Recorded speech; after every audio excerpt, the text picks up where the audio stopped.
ملکہ زبیدہ جو ہے یہ ہارون الرشید کی بیوی ہے، لیکن اتنی صالحہ تھی کہ جب ہارون الرشید نے چاہا کہ میں اس سے نکاح کروں تو اس نے کہا کہ میں اپنی مرضی کا حق مہر لوں گی۔ تو اس نے کہا کہ ٹھیک ہے، بادشاہوں کے لیے کیا مشکل ہوتا ہے حق مہر ادا کرنا۔ تو اس نے کہا کیا حق مہر لوگی؟ کہا بغداد سے نہر نکالو اور عرفات تک پہنچاؤ، یہ میرا حق مہر ہوگا۔ اور یہ بڑا مشکل کام تھا، اور اس کے لیے اس زمانے میں جو ہے وہ کتنے پیسے خرچ آئے، اور وہ نہر نکالی گئی۔ اور جب وہ نہر جاری ہو گئی تو جو خادم تھے انہوں نے آ کے حساب پیش کیا ملکہ کو کہ یہ اس کا حساب ہے، اتنے پیسے خرچ آئے ہیں۔ تو نہر کے کنارے جب وہ دورہ کرنے گئی، دیکھنے گئی، تو انہوں نے حساب پیش کیا، تو اس نے کاغذ پھاڑ کر کے نہر کے اندر پھینک کر کے کہا ترکنا الحساب الی یوم الحساب، ہم اس کا حساب یوم حساب پہ چھوڑتے ہیں۔ تو وہ نہر پھر جب تک یہ جدید ذرائع نہیں آئے تھے تو حاجیوں کے لیے سیرابی کا باعث بنتی رہی، اور نہر زبیدہ کے آج بھی اثرات جو ہے وہ میدان عرفات کے اندر دیکھے جا سکتے ہیں۔ تو یہ بغداد سے چلتی تھی نہر اور مکہ المکرمہ تک پہنچتی تھی، اور یہ حق مہر تھا زبیدہ خاتون کا۔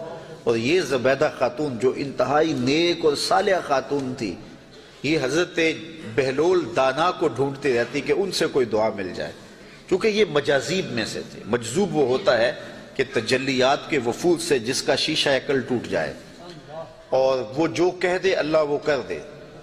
فرمایا صحیح حدیث میں ہے رب اشعث اخبر مدفوع بالابواب لو اقسم علی اللہ لابر، بہت سارے لوگ ان کے کپڑے پھٹے ہوئے، حالات پرا گندہ، بال بکھرے ہوئے، لیکن فرمایا انہیں کہیں چھیڑنا بیٹھنا، اللہ کے نام پہ وہ قسم ڈال دیں تو اللہ فوری پوری کر دیتا ہے۔ تو یہ اسی قبیلے کا فرد تھا بہلول دانا۔ ایک دن زبیدہ گزر رہی ہے دجلہ کے کنارے پہ، تو بہلول مٹی کے گروندے اپنے ہاتھوں اپنے پاؤں پہ بناتا ہے اور گرا دیتا ہے۔ یہ کبھی آپ نے بچپن میں منظر دیکھا، وہ گلی میں ریت پھینک جائے تو بچے جو ہے وہ پاؤں کے اوپر گروندے بنا دیتے ہیں اور پھر ان کو ہولے سے پاؤں نکال لیتے ہیں، پھر جب کھیل ختم ہو تو گرا دیتے ہیں۔ یہی شغل بہلول کر رہا ہے دجلہ کے کنارے۔ تو ملکہ زبیدہ گزری، پوچھا بہلول کیا کر رہے ہو؟ کہا جنت کے مکان بنا رہا ہوں۔ کہا بیچتے ہو؟ ہاں بیچنے کے لیے بنا رہا ہوں۔ کتنے کا؟ کہا کہ 10 روپے کا، فرض کرو 10 روپے کا ایک مکان بیچ رہا ہوں۔ 10 روپے کیا ہوتے ہیں؟ اس نے 10 درہم نکالے، بہلول کو دیے۔ بہلول نے پیسے دیکھے اور دجلہ میں پھینک دیے، اور ایک کے گرد دائرہ کھینچ کے کہا یہ تمہارا ہوا۔ پیچھے سے بادشاہ گزرا تو اس نے بہلول کو دیکھا ایسی شغل میں لگا ہوا ہے، پوچھا کیا کر رہے ہو؟ کہا جنت کے محل بنا رہا ہوں۔ تو کہا بیچتے ہو؟ کہا ہاں بیچتا ہوں۔ کتنے کا؟ 10 روپے کا۔ بادشاہ مسکرا کے گزر گیا، دیوانہ ہے، موج میں لگا ہوا ہے۔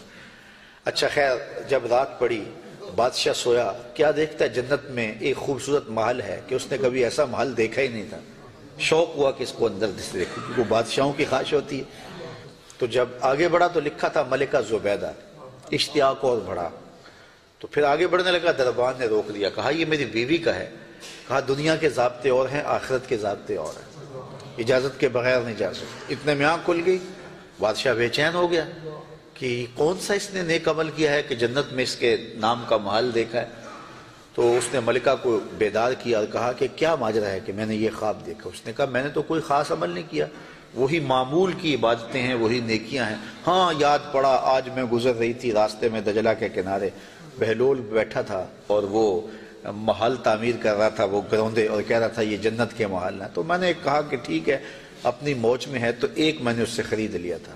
بادشاہ سر پکڑ کے بیٹھ گیا، وہ تو مجھے بھی کہتا تھا، اور میں دیوانے کی بھیڑ سمجھا اور آگے گزر گیا۔